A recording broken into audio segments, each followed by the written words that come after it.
నమస్తే, welcome to జనబేరి news bulletin. ముందుగా headlines చూద్దాం.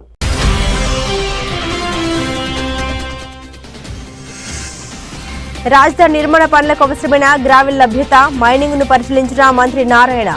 డ్రోన్ తో సర్వే చేయించి ఈ ప్రాంతాన్ని వాడుకోవడానికి చర్యలు తీసుకున్నట్లు వెల్లడి.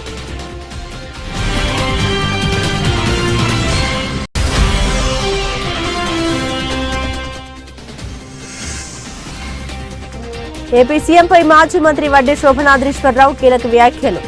చంద్రబాబు ఆలోచన విధానంలో మార్పు రావాలని సూచించిన మాజీ మంత్రి.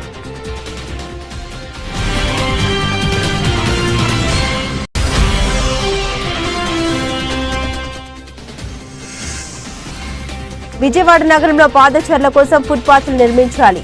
ప్రభుత్వాన్ని కోరిన ట్యాక్స్ పేయర్స్ అసోసియేషన్ అధ్యక్షుడు సాంబరెడ్డి, కార్యదర్శి ఎంపీ ఆంజనేయులు. నారాయణ ఇవాళ మంగళవారం పర్యటించారు. రాజధాని నిర్మాణ పనులకు అవసరమైన గ్రావెల్ లభ్యత, మైనింగ్ ను పరిశీలించారు. రెండో విడత భూ సమీకరణకు ప్రభుత్వం నిర్ణయం తీసుకునుండటంతో సర్వత్రా ఆసక్తి నెలకొంది. రెండో విడత భూ సమీకరణ అంశంపై రైతుల్లోనూ మిశ్రమ స్పందన వచ్చింది. ఈ సందర్భంగా మంత్రి నారాయణ మాట్లాడారు. 2014-2019లో ఇచ్చిన టెండర్లకు గత జగన్ ప్రభుత్వం డబ్బులు ఇవ్వలేదని అన్నారు. చాలా లీగల్ హాలిడేస్ లేకుండా చేయడానికి 8 నెలలు పట్టిందని మంత్రి నారాయణ తెలిపారు. మొత్తం 93 పనులు మిగిలిపోయాయని, వీటిలో 41,700 కోట్లకు టెండర్లు ఇచ్చామని మంత్రి నారాయణ గుర్తు చేశారు. గ్రావెల్ కోసం చుట్టుపక్కల జిల్లాలో ఉన్న మైన్స్ ను కేటాయించారని తెలిపారు. అనంతవరంలో ఉన్న మైన్స్ సిఆర్డీకి ఇచ్చారని అన్నారు. ఇక్కడ 6-8 మీటర్ల చొప్పున తవ్వేశారని తెలిపారు. ఈ విషయంపై డ్రోన్ తో సర్వే చేయించి ప్రాంతాన్ని వాడుకోవడానికి చర్యలు తీసుకున్నామని స్పష్టం చేశారు. ఇంటర్నేషనల్ ఎయిర్పోర్ట్ కట్టాలని సీఎం చంద్రబాబు ఆదేశించారని అన్నారు. ముఖ్యమంత్రి చంద్రబాబు రాబోయే 100 సంవత్సరాల గురించి ఆలోచిస్తారని తెలిపారు. ఫ్యూచర్ లో ఒక మెగా సిటీగా ఈ ప్రాంతం డెవలప్మెంట్ కావడానికి భూములు తీసుకోవడం వల్ల రైతులు నష్టపోతారని మంత్రి నారాయణ తెలిపారు. 34,000 ఎకరాలని రైతులు కేవలం 58 రోజుల్లో, అంటే 2015 జనవరి 1 నోటిఫికేషన్ ఇస్తే 2015 ఫిబ్రవరి 28 అర్ధరాత్రికి 34,000 ఎకరాలు స్వచ్ఛందంగా ఇచ్చారు. అక్కడ కూడా ఏంటంటే ఒక చిన్న లిటికేషన్ కూడా లేకుండా, ఎటువంటి కోర్టు కేసు లేకుండా. అయితే దానికి తగ్గట్టుగానే ముఖ్యమంత్రి గారు ఇక్కడ ప్రపంచంలో టాప్ 5 రాజధానులు ఒకటి కట్టాలని ఆ రోజు సింగపూర్ గవర్నమెంట్ అప్రోచ్ కావటం, లేఅవుట్ డిజైన్ చేయటం జరిగింది. అదేవిధంగా బిల్డింగ్స్ కూడా అసెంబ్లీ కావచ్చు, హైకోర్టు కావచ్చు, లేదా అడ్మినిస్ట్రేటివ్ టవర్స్ కావచ్చు, 5 టవర్స్, వాటిని Norman faster and partners London ప్రపంచంలో టాప్ 10లో ఒకరు, వాళ్ళ దగ్గర డిజైన్ చేయించి వర్క్స్ టేకప్ చేసి దాదాపు 6,000 కోట్ల రూపాయలని యాక్చువల్గా డెవలప్ ఎవరైతే కాంట్రాక్టర్స్ వాళ్ళు పే చేయడం కూడా జరిగింది. దాదాపు 9,000 కోట్ల రూపాయలు వర్క్ జరిగింది. అయితే గత ప్రభుత్వం ఈ యొక్క రాజధానిని 3 ముక్కలు ఆటాడుతూ దాన్ని నిర్మాణం చేసింది. అయితే ఎలక్షన్స్ ముందు మా ముఖ్యమంత్రి గారు ప్రభుత్వం రాగానే వెంటనే రాజధాని టేకప్ చేస్తానంటాం, రాజధాని యాక్చువల్గా టేకప్ చేయడం జరిగింది. అయితే దీంట్లో అనేక హర్డిల్స్ ఉన్నాయి. ఎందుకంటే 2014-19లో ఎవరికైతే టెండర్లు ఇచ్చామో అవి రాజధాని కట్టినప్పుడు వాళ్ళు క్యాన్సిల్ చేస్తుంటే ఇబ్బంది లేదు కాదు, వాళ్ళు టెండర్లు క్యాన్సిల్ చేయాలి, అట్నే ఉంచేశారు, వాళ్ళకి పే చేయాల. అనేక లీగల్ ప్రాబ్లమ్స్ ఉంటే ఆ హర్డిల్స్ అన్నిటి 1 by 1 ఓవర్కమ్తో దాదాపు మాకు 7-8 నెలలు పట్టింది. స్మూత్గా ఎటువంటి ఇబ్బంది లేకుండా అవన్నీ క్లోజ్ చేసాం. మళ్ళీ రీటెండర్లు పిలిచాం. ఇప్పుడు దాదాపు అడ్మినిస్ట్రేషన్కి యాక్చువల్గా టోటల్గా 42 వర్క్స్, మొత్తం టోటల్గా 92 వర్క్స్. దాని యొక్క వాల్యూ 64,912 కోట్లు ఎస్టిమేషన్. దాంట్లో టెండర్లు యాక్చువల్గా 42 వర్క్స్కి పిలవటం జరిగింది. 41,785 కోట్లు అవన్నీ గ్రౌండ్ అయినాయి almost. Actual AP CM Chandrababu ఆలోచన విధానంలో మార్పు రావాలని మాజీ మంత్రి వడ్డే శోభాద్రీనాథీశ్వరరావు అన్నారు. ఏ పని ఎప్పుడనే ప్రాధాన్యతలో మార్పు రావాలని తెలిపారు. చంద్రబాబు మళ్లీ పాత ధోరణిలోనే కొనసాగుతున్నారని, కార్పొరేట్లకు పెద్దపీట వేస్తున్నారని ఆయన ఆరోపించారు. ఈ మేరకు ఆయన గాంధీనగర్ ప్రెస్ క్లబ్ లో మాట్లాడారు. రాజధాని అమరావతి కోసం ఇప్పటికే 33,000 ఎకరాలు తీసుకున్నారని అన్నారు. ప్రభుత్వ భూములు కలిపి 58,000 ఎకరాలు ఉన్నాయని తెలిపారు. హైకోర్టు పరిపాలనా భవనాలు, అసెంబ్లీ, మండలి భవనాలు ఇప్పటికే నిర్మాణాలు జరిగాయని గుర్తు చేశారు. కొత్తగా అదనంగా 44,000 ఎకరాలు సమీకరించాలని ప్రభుత్వం చూస్తోందని అన్నారు. ఇప్పటికే తీసుకున్న భూములు చాలవా, ఇంకా కావాలనే ధోరణిలో ప్రభుత్వం ఉందని తెలిపారు.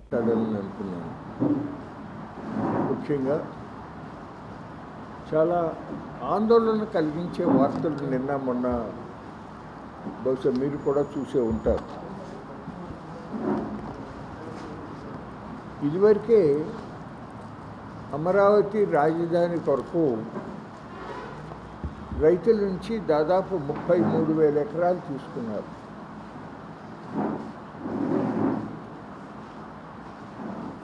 రోడ్లు కానీ, వాగులు కానీ, కొండలు కానీ అన్నీ కలిపి దాదాపు 58,000 ఎకరాల విస్తీర్ణం ఉంది. అంతకుముందే 9 నవనగరాలు అన్నారు. 58,000 ఎకరాలలో సెక్రటేరియట్, అసెంబ్లీ, కౌన్సిల్, హైకోర్టు, అట్లాగే ఇవన్నీ కలిపి వచ్చేది పరిపాలనా వ్యవస్థకు సంబంధించి, అట్లాగే వాళ్ళ రెసిడెన్షియల్ కాంప్లెక్సెస్ సంబంధించి అవసరమైనటువంటి భూమి 2,700 ఎకరాలు మాత్రమే. మిగిలింది నవనగరాలు ప్లస్ కొంత భూమి, ఇంకా 6,000 ఎకరాలు స్పేర్గా మిగిలి ఉంటుంది. ఇంతవరకు అందులో తాత్కాలిక భవనాలనే పేరు మీదుగా నిర్మాణం చేసిన 2 అంతస్తుల వెలగపూడి దగ్గర సెక్రటేరియట్ భవనాలు, అట్లాగే హైకోర్టు భవనం, అట్లాగే అసెంబ్లీ కాంప్లెక్స్ ఇంతవరకు నిర్మాణం జరిగింది. ఇప్పుడు కొత్తగా అదనంగా ఇంకా 44,000 ఎకరాలు కావాలి, తీసుకోబోతున్నామని చెప్పి ప్రకటించారు. అది కూడా భూ సమీకరణ విధానంలో. కార్పొరేటర్గా, డిప్యూటీ మేయర్గా, ఫ్లోర్ లీడర్గా, పశ్చిమ నియోజకవర్గ ఎమ్మెల్యేగా, సిపిఐ నగర కార్యదర్శిగా కాకర్లపూడి సుబ్బరాజు విజయవాడ నగర అభివృద్ధికి చేసిన కృషి శ్లాఘనీయమని సిపిఐ నగర కార్యదర్శి జి కోటేశ్వరరావు కొనియాడారు. నగర అభివృద్ధికి కమ్యూనిస్టు పార్టీకి సుబ్బరాజు లేని లోటు తీరనిదని అన్నారు. సుబ్బరాజు సేవల్ని స్ఫూర్తిగా తీసుకుని పేదల సమస్యల పరిష్కారం కోసం విజయవాడ సమగ్ర అభివృద్ధి కోసం పనిచేస్తామని జి కోటేశ్వరరావు తెలిపారు. సిపిఐ నగర మాజీ కార్యదర్శి, మాజీ ఎమ్మెల్యే కె సుబ్బరాజు 4వ వర్ధంతి కార్యక్రమాన్ని మంగళవారం 1 టౌన్ లెనిన్ భవన్లో నిర్వహించారు. సుబ్బరాజు చిత్రపటానికి జి కోటేశ్వరరావు పూలమాల వేసి నివాళులర్పించారు. ఈ సందర్భంగా ఆయన మాట్లాడుతూ నగరంలో కొండ ప్రాంతంలో మౌలిక సదుపాయాల కల్పనకు ఇళ్ల పట్టాలు చేయించడంలో సుబ్బరాజు చేసిన సేవలు ఎప్పటికీ మరవలేమన్నారు. ముఖ్యంగా సింగ్ నగర్, పాయకాపురం, నూజివీడు రహదారి ప్రాంతాల అభివృద్ధిలో కీలకమైన సింగ్ నగర్ ఫ్లైఓవర్ నిర్మాణం ఎమ్మెల్యేగా సుబ్బరాజు, నాటి మేయర్ టి వెంకటేశ్వరరావు కృషి వల్లే సాధ్యమైందని తెలిపారు.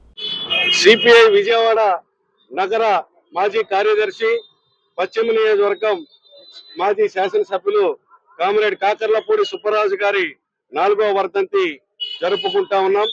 కామ్రేడ్ సుబ్బరాజు గారు విజయవాడ నగరంలో ప్రజాప్రతినిధిగా, కార్పొరేటర్గా, నగరపాలక సంస్థలో డిప్యూటీ మేయర్గా, ప్రధాన ప్రతిపక్ష నాయకుడిగా, అలాగే శాసనసభ్యులుగా పనిచేస్తున్నటువంటి కాలంలో ప్రజాప్రతినిధిగా నగర సమగ్రాభివృద్ధిలో తన వంతు పాత్ర వహించినటువంటి కామ్రేడ్ సుబ్బరాజు గారి యొక్క సేవలు ఈ రోజున శ్లాఘనీయం.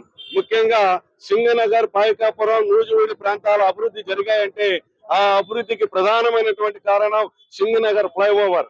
ఒకనాడు సింగనగర్ ఫ్లైఓవర్ లేకపోయినటువంటి రోజులు చూసినట్లయితే సత్యనారాయణ థియేటర్ దగ్గర రైలు వచ్చి ఆగేటటువంటి క్రమంలో గంటల కొలది ప్రజలు వేచి చూడాల్సినటువంటి పరిస్థితి ఏర్పడేది. ఆ ఇబ్బందులు గమనించి సింగనగర్ ఫ్లైఓవర్ నిర్మాణానికి శ్రీకారం చుట్టింది కామ్రేడ్ సుబ్బరాజు గారు ఎమ్మెల్యేగా. ఆ రోజు ఉన్నటువంటి మేయర్ టి వెంకటేశ్వరరావు గారికి మేయర్ గా ఉన్నటువంటి కాలంలో సింగనగర్ ఫ్లైఓవర్ నిర్మాణం చేపట్టడం జరిగింది. అంతేకాదు ప్రధానంగా విజయవాడ నగరంలో కార్పొరేటర్ గా సుదీర్ఘ కాలం పనిచేసేటటువంటి క్రమంలో అటు ఇంటి పన్నులు పెంచేటటువంటి దానికి రాష్ట్ర ప్రభుత్వం పిలుపునిచ్చినా దాన్ని నిరాకరించడం, అలాగే అనేక మౌలిక సదుపాయాలు కొండ ప్రాంతాల్లో మౌలిక సదుపాయాల కల్పనలో కానివ్వండి, పట్టాలు ఇప్పించడంలో కానివ్వండి, కొండ ప్రాంతాల్లో ఉన్నటువంటి ప్రజలకు పట్టాలు ఇప్పించేటటువంటి దాంట్లో ప్రధానమైనటువంటి ప్రజాప్రతినిధిగా భూమిక పోషించాడు కామ్రేడ్ సుబ్బరాజు.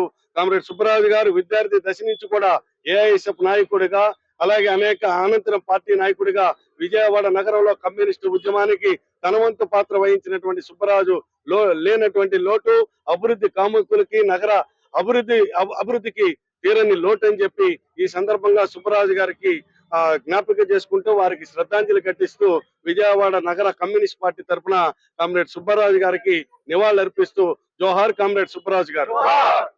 విజయవాడ నగరంలో పాదచారుల కోసం ఫుట్పాత్లు నిర్మించాలని ప్రభుత్వాన్ని ట్యాక్స్ పేయర్స్ అసోసియేషన్ అధ్యక్షుడు సాంబిరెడ్డి, కార్యదర్శి ఎంవి ఆంజనేయులు డిమాండ్ చేశారు. సీనియర్ సిటిజన్స్ పిల్లలు రోడ్డు మీద నడవాలన్నా, రోడ్డు దాటాలన్నా ఎంతో ఇబ్బందులకు గురవుతున్నారని తెలిపారు. వాహనదారులు ఎంత ముఖ్యమో పాదచారులు కూడా అంతే ముఖ్యమన్న వాస్తవాన్ని ప్రభుత్వ యంత్రాంగం గుర్తించాలని సూచించారు. విజయవాడ కస్తూరిబాయిపేట బెల్లపు శోభనాద్రి గ్రంథాలయం నందు ట్యాక్స్ పేయర్స్ అసోసియేషన్ అధ్యక్షుడు సాంబిరెడ్డి, కార్యదర్శి ఎంవి ఆంజనేయులు కలిసి విలేకరుల సమావేశం నిర్వహించారు. ట్యాక్స్ పేయర్స్ అసోసియేషన్ అధ్యక్ష కార్యదర్శులు ఎంవి ఆంజనేయులు, సాంబిరెడ్డిలు మాట్లాడుతూ విజయవాడ నగరంలో పాదచారుల కోసం ఫుట్పాత్లు నిర్మించాలని ప్రభుత్వాన్ని డిమాండ్ చేశారు. వాహనాల మధ్య మనుషులు నడుస్తున్నారా లేక మనుషుల మధ్య వాహనాలు నడుస్తున్నాయా అన్న విధంగా రోడ్లు తయారైనట్లు మండిపడ్డారు. అధికార యంత్రాంగం సైతం హెల్మెట్లు లేని వారిపైన కేంద్రీకరించి పనిచేస్తుంది తప్ప వాహనాల మధ్య ప్రాణాలు అరిచేతిలో పెట్టుకుని నడిచే వెళ్లి వారు ప్రమాదకర పరిస్థితుల్లో ఉన్నారని తెలుసుకోవడం లేదని విమర్శించారు. సీనియర్ సిటిజన్స్ పిల్లలు రోడ్డు మీద నడవాలన్నా, రోడ్డు దాటాలన్నా ఎంతో ఇబ్బందులకు గురవుతున్నారని తెలిపారు. ముఖ్యంగా పిల్లలు, వృద్ధులు నడవడం అనేటువంటిది చాలా బాధాకరంగా తయారైంది. అసలు సాధారణంగా మామూలు ప్రజలు కూడా కొన్ని పదాల పరిస్థితి ఎలా ఉంది అని చెప్పానంటే, వాహనాల మధ్య జనం నడుస్తున్నారా, జనం మధ్య వాహనాలు నడుస్తున్నాయా అన్నట్టుగా తయారైంది. అయితే రోజున అధికార యంత్రాంగం ఎంతసేపటికి హెల్మెట్లు ఉన్నాయా లేవా, హెల్మెట్లు లేకపోతే ప్రమాదం జరుగుతుంది అనేటువంటి ఆలోచన ధోరణిలోనే ఉన్నారు తప్ప, రోడ్డు మీద నడిచెళ్ళేటువంటి వాడు ఏ వాహనం తగిలితే వాడికి ప్రమాదం జరగదు కాబట్టి ఈ ఆలోచన అసలు లేదు. వాళ్ళకి సౌకర్యం కల్పించాలి అనేటువంటి ఆలోచనే ఈ రోజున ఈ పాలకులు అనేటువంటి వాళ్ళు చేయటం లేదు. ఇది చాలా దుర్మార్గమైనటువంటి విషయం. ముఖ్యంగా పాదచారులకి సేఫ్టీగా వెళ్ళడానికి హక్కులు ఉన్నాయి. అది వీళ్ళకి దృష్టికి తెలుసునో లేదో తెలియదు. సుప్రీంకోర్టు జడ్జిమెంట్ ఉంది. ఆర్టికల్ 21 ప్రకారం వాళ్ళకి జీవించే హక్కు ఉంది పాదచారులకి అని చెప్పని సుప్రీంకోర్టు ఏనాడో జడ్జిమెంట్ ఇచ్చింది. అయినా సరే వీళ్ళకి అవేవీ పట్టవు.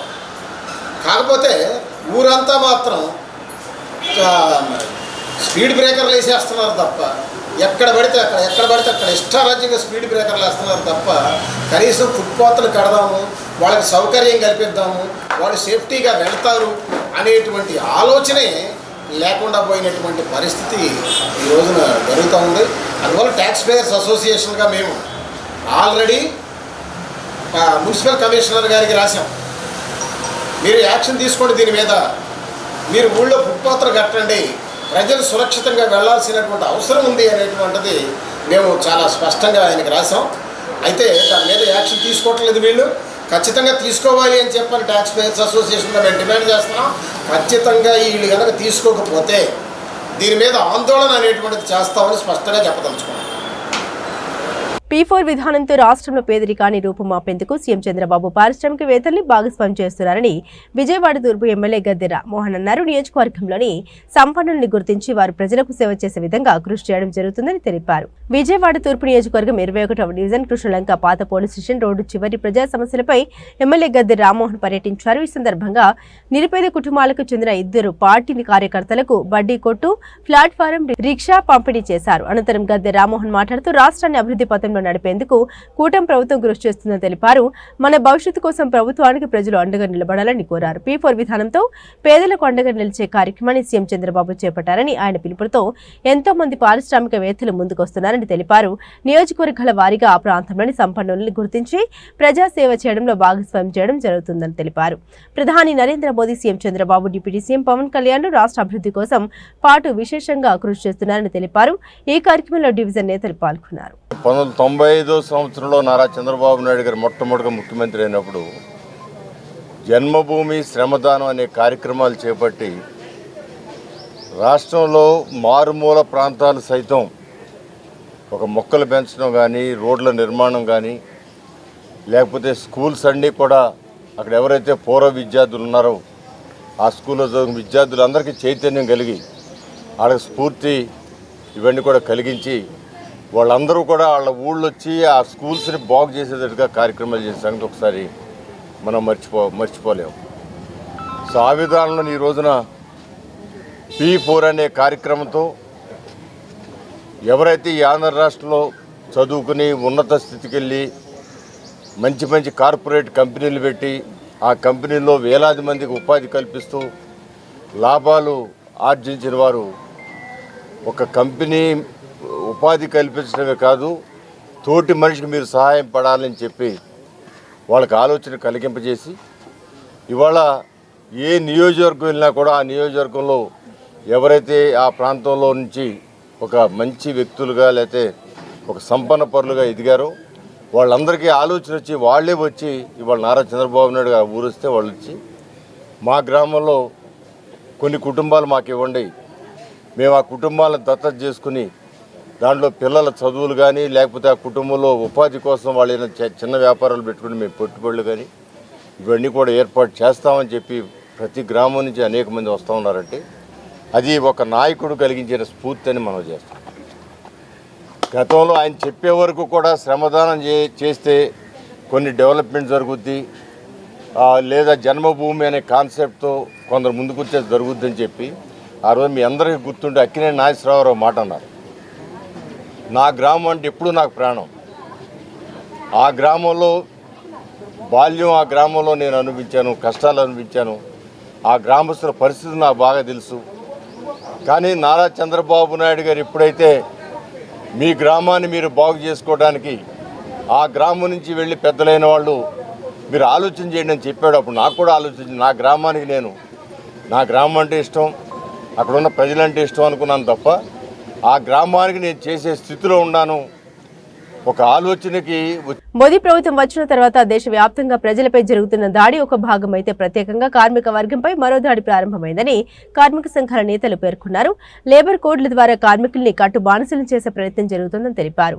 కట్టు బానిస తత్వానికి వ్యతిరేకంగా, విధానాలకు వ్యతిరేకంగా లేబర్ కోడ్లను రద్దు చేయాలని కోరుతూ మే 20వ తేదీన దేశవ్యాప్త సమ్మెకు పిలుపునివ్వడం జరిగిందన్నారు. దేశవ్యాప్త సమ్మె నిర్వహణపై అన్ని కార్మిక ఉద్యోగ సంఘాలతో రాష్ట్ర స్థాయి సదస్సును ఈ నెల 25వ తేదీన నగరంలోని ఎంబీవీకే భవన్లో నిర్వహిస్తున్నట్టు తెలిపారు. రాష్ట్ర స్థాయి ఆల్ ట్రేడ్ యూనియన్ సమావేశాన్ని విజయవాడలోని బాలోత్సవ భవన్లో నిర్వహించారు. ఈ సమావేశంలో అన్ని కార్మిక సంఘాల నాయకులు పాల్గొన్నారు. ఈ సమావేశంలో సంఘ నాయకులు మాట్లాడుతూ కరోనా సమయంలోనే కార్పొరేట్లు చెప్పారని, పేరుతో కార్మికులు పోరాడి సాధించుకున్న చట్టాలను ఒక్కోటి రద్దు చేస్తూ కేంద్రం 4 లేబర్ కోడ్లు తీసుకొచ్చిందన్నారు. ఈ 4 లేబర్ కోడ్లు కార్పొరేట్లకు అనుకూలం, కార్మిక ఉద్యోగ వర్గాలకు వ్యతిరేకమని అన్నారు. అందులో ప్రధానమైనది సంఘాలు పెట్టుకోవడానికి లేదని, కనీస పని గంటలు అనేవి ఉండవని, ఎన్ని గంటలైనా పనిచేయాలని అన్నారు. పని ప్రదేశంలో కార్మికులకు కనీస భద్రత చర్యలు అనేవి ఉండవన్నారు.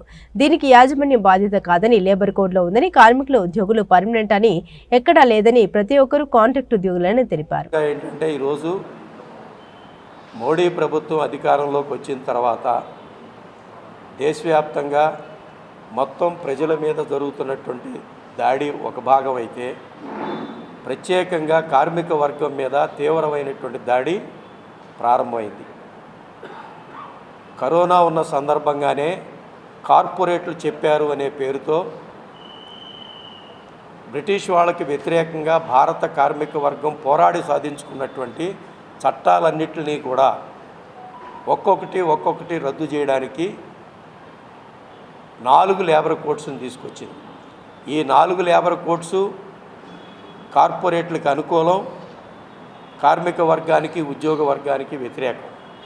ఇందులో ప్రధానమైనటువంటిది సంఘాలు పెట్టుకోవడానికి వీల్లేదు, కనీసమైనటువంటి పని గంటలు అనేటటువంటివి లేబర్ కోడ్స్ ప్రకారం నిషేధం. వాడు 12 గంటలైనా 16 గంటలైనా చేయాలి. మనమంతా చూసాం. ప్రపంచవ్యాప్తంగా కూడా కార్మిక వర్గం 8 గంటల పనిదినం కోసం పోట్లాడితే నారాయణమూర్తి గారు లాంటి పెద్దలంతా కూడా కలిసి వారానికి 90 రోజులు చేయాలి, 90 గంటలు. అంటే ఈరోజు ఇక వాళ్ళకి ఏమి నో రెస్ట్ అన్నమాట. ఆ రూపంలో తయారయ్యి కనీసం సేఫ్టీ మెజర్స్ అనేటటువంటివి కార్మిక వర్గానికి పారిశ్రామిక ప్రాంతాల్లో కానీ పని ప్రదేశాల్లో కానీ ఉండేది. కానీ ఇప్పుడు నో సేఫ్టీ మెజర్స్. ఇప్పటికే చూస్తున్నాం, అనేక చోట్ల యాక్సిడెంట్లు జరుగుతున్నాయి, కార్మికుల ప్రాణాలు గాలిలో కలిసిపోతున్నాయి. కానీ దీనికి ఏంటంటే యాజమాన్యం బాధ్యత కాదు. ఇది లేబర్ కోడ్లో వచ్చినటువంటి కొత్త విషయం. దాంతోపాటు పర్మనెంట్ అనేటటువంటిది ఎక్కడా లేదు. ప్రతి ఒక్కళ్ళు కూడా కాంట్రాక్టైజేషన్ లేదా టైం స్కేల్. నా పేరు రావులపల్లి రవీంద్రనాథ్, ఏఐటీయూసీ రాష్ట్ర అధ్యక్షులు. ఈరోజు జరిగిన సమావేశంలో మే 20వ తేదీ భారతదేశ వ్యాప్తంగా జరుగు సార్వత్రిక సమ్మెని ఆంధ్రప్రదేశ్లో ఉన్నటువంటి కార్మిక సంఘాలన్నీ జయప్రదం చేయడానికి కార్యాచరణ రూపొందించుకోవడానికి ఈ సమావేశం జరిగింది. దాంట్లో భాగంగా ఈ ప్రధానంగా రాష్ట్రమంతా ఒక కార్యాచరణ ప్రకటించేదానికి ఈ నెల 25వ తేదీన ఇక్కడ రాష్ట్ర సదస్సు జరుగుతుంది. రాష్ట్ర నలుమూల నుండి అన్ని కార్మిక సంఘాలు నాయకత్వం వహించేటటువంటి నాయకత్వం హాజరవుతారు. ప్రధానంగా ఈ సమ్మె దేశవ్యాప్తంగా జరిగే ఈ సమ్మె ఏ విధమైనటువంటి ఆర్థిక పరమైనటువంటి డిమాండ్లు లేవు. ఏ ఒక్క ఆర్థిక ప్రయోజనాలను చేకూరేటటువంటి లేదా కేంద్ర ప్రభుత్వానికి ఆర్థిక భారం పడేటటువంటి ఏ ఒక్క డిమాండ్ కూడా లేదు.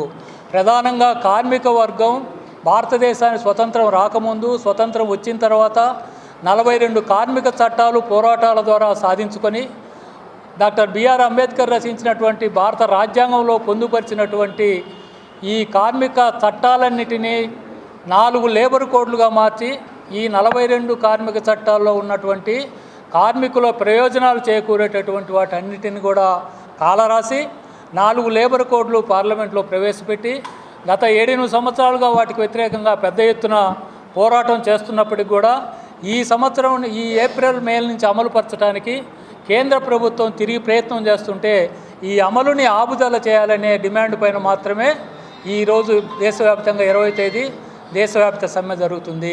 ఇది ఒక ప్రధానమైనటువంటి అంశం. ఈ అంశంలో భారతదేశంలో ఉన్నటువంటి యావత్తు కార్మిక సంఘాలన్నీ కూడా సంపూర్ణమైనటువంటి మద్దతునిస్తున్నాయి. బీజేపీకి అనుబంధంగా ఉన్న ఒక బిఎంఎస్ మినహాయిస్తే. అందరికీ నమస్కారం. ఈ రోజున ఏర్పాటు చేయబడినటువంటి అన్ని రాజకీయ పార్టీలకి సంబంధించినటువంటిది అయినప్పటికీ కూడా ఈ కార్మిక సంఘాలకు సంబంధించి తమ యొక్క విధానాలను మాత్రమే ప్రజానీకం ముందు ఉంచేటువంటి పద్ధతిలో రాష్ట్ర స్థాయి సదస్సులుగా ఒక రౌండ్ టేబుల్ ఏర్పాటు చేయడం జరిగింది. ఇవాళ కారణం ఒకటే, మే 20వ తారీఖున జరిగేటువంటి సార్వత్రిక సమ్మెకి పూర్తి స్థాయి మద్దతు పలకాలని. దానికి గల కారణం, భారతదేశంలో స్వతంత్రం వచ్చిన తర్వాత అనేక సందర్భాల్లో ఈ చట్టాలు మార్చాలనేటువంటి ఉద్దేశంతో గతంలో వాజ్పేయి గారు ప్రయత్నం చేశారు, మన్మోహన్ సింగ్ గారు ప్రయత్నం చేశారు. కానీ ప్రజల కార్మికుల ఒత్తిడి మేరకు వెనుకడుగు వేయటం అనేటువంటి జరిగింది. కానీ నరేంద్ర మోడీ కరుడుగట్టినటువంటి రాజకీయవేత్తగానే ఇవాళ ఏదైతే కరోనా టైంలో ఏమాత్రం చర్చ లేకుండా, చర్చకి స్థావు లేకుండా వెంటనే ఈ కార్మిక చట్టాలని 4 కోడ్లుగా మార్చాలనేటువంటి ఉద్దేశంతో తీసుకురావడం అనేది జరిగింది. ఈ కోడ్లో ఉండేటువంటి దానిలో చర్చ జరిగినట్లయితే, ఎక్స్పర్ట్స్ కనుక పెట్టినట్లయితే అనేక రకాలైనటువంటి విధానాలు బయటకు వచ్చాయి. కానీ ఇవాళ జరిగినటువంటి దీనిలో వేతనాల విషయంలోనే అనేక పోరాటాలు చేసినటువంటి కార్మిక సంఘాలు ఇవాళ వేతనాలు మరలా వాటి గురించే పోరాటం చేయవలసినటువంటి పరిస్థితి ఏర్పడుతుంది. అమెరికాలో చికాగో నగరంలో జరిగినటువంటి పెద్ద ఎత్తున ఉవ్వెత్తున లేచినటువంటి కార్మిక వర్గం. ఢిల్లీలో ఒక హైకోర్టు జడ్జి ఇంట్లో 500 కోట్ల అవినీతి సొమ్ము దొరికిందని, దానిపై ఎందుకు మీడియా ప్రశ్నించట్లేదని కేంద్ర మాజీ మంత్రి చింతామోహన్ పేర్కొన్నారు. ఈ మేరకు మంగళవారం గాంధీనగర్ ప్రెస్ క్లబ్లో ఆయన మాట్లాడారు.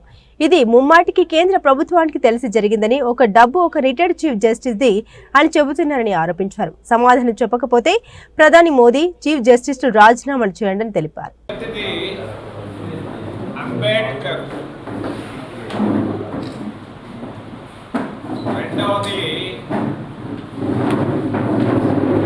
ఈ 75 సంవత్సరాల్లో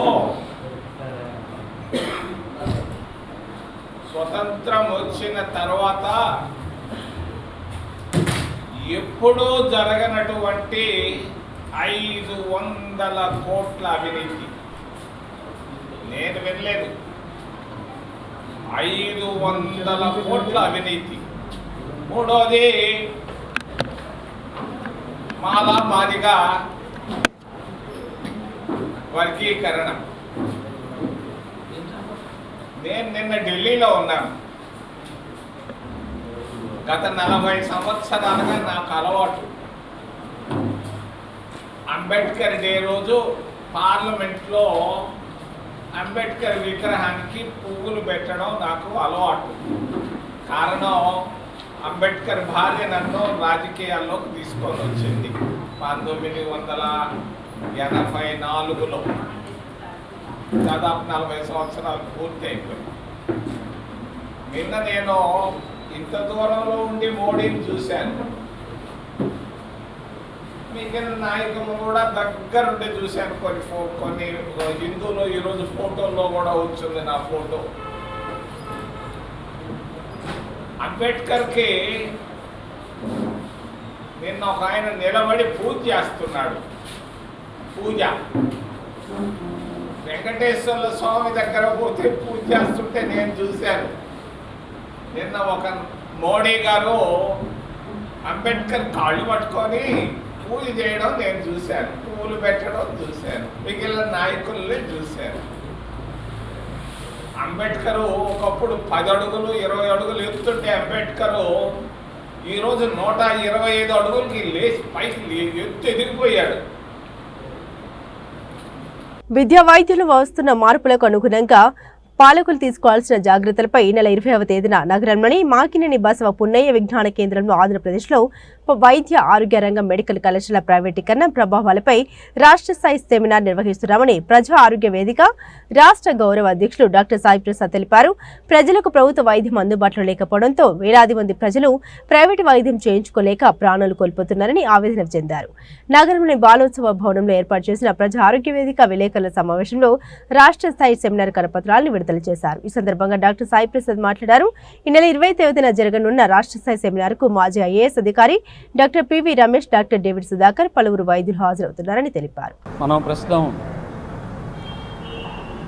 ఆరోగ్య పరిస్థితికి చాలా ఇబ్బందికరంగా ఉంటుంది. మన రాష్ట్రంలో కానీ లేకపోతే మన దేశ పరిస్థితుల్లో కానీ చాలా ఇబ్బందిగా ఉంటుంది. దాదాపు ప్రజలు వాళ్ళకి వైద్య అవసరాల కోసం దాదాపు 70-80% తమ జేబులోంచి ఖర్చు పెట్టుకోవాల్సిన పరిస్థితి ఉన్నది.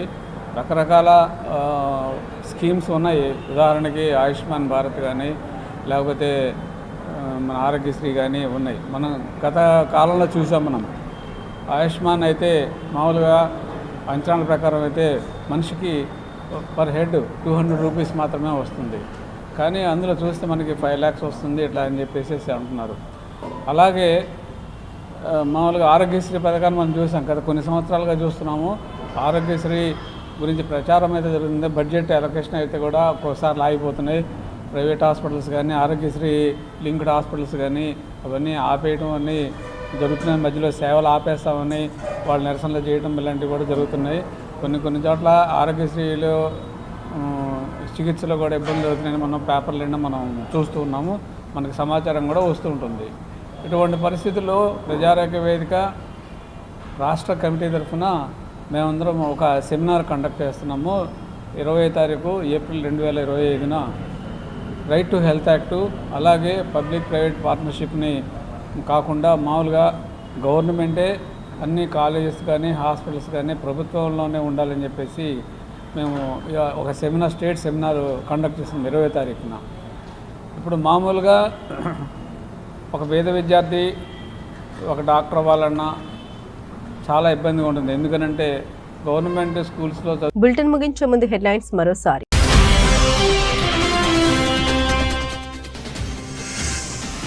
రాజధాని నిర్మాణ పనులకు అవసరమైన గ్రావెల్ లభ్యత, మైనింగ్ ను పరిశీలించిన మంత్రి నారాయణ.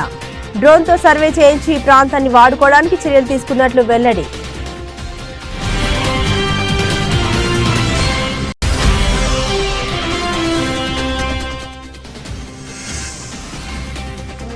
ఏపీ సీఎంపై మాజీ మంత్రి వడ్డే శోభనాద్రీశ్వరరావు కీలక వ్యాఖ్యలు. చంద్రబాబు ఆలోచన విధానంలో మార్పు రావాలని సూచించిన మాజీ మంత్రి.